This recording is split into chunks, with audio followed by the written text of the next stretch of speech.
Tashun Salmos 28. Hichayal teshun te Diose. Kahwal kanan taiwanehat kuun a tukel yah koponat. Mame vokoluk ya hak bonteh kope. Teme vokol ya hak bonteh kope la hemonisha bi. Hak pahalonish sok te machatik yashkoikish bael tamukenale. Ay bon away kau tek alal yah kanbat te kolta yele. Hatik alal yah toy bael kapta stohol te chul templo abuune. Mame pahaluk ya atasom bael sok te machatik amenike.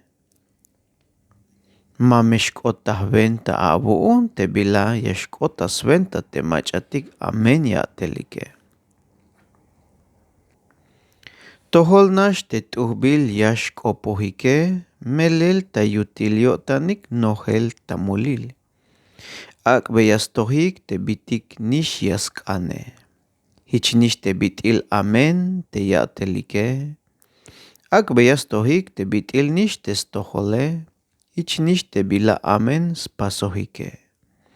Mayukish tayo tanik te bitik spasoh te kahwaltike. Akas hintah kashels tukel, mamesh chahachas shan, mamesh chahachas shan.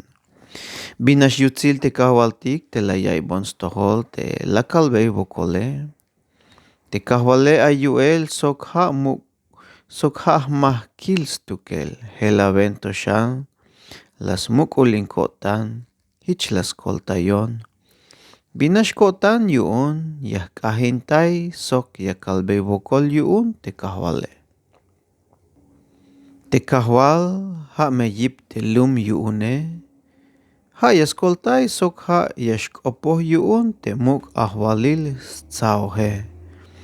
Kahwal koltaya te lum abuune ak beya bendición te machatik abuuninehe. Kananta yame hich bitil te kanan chihe peta taakab spisil ora. Dios yayak bet bendición yuun teschul kope.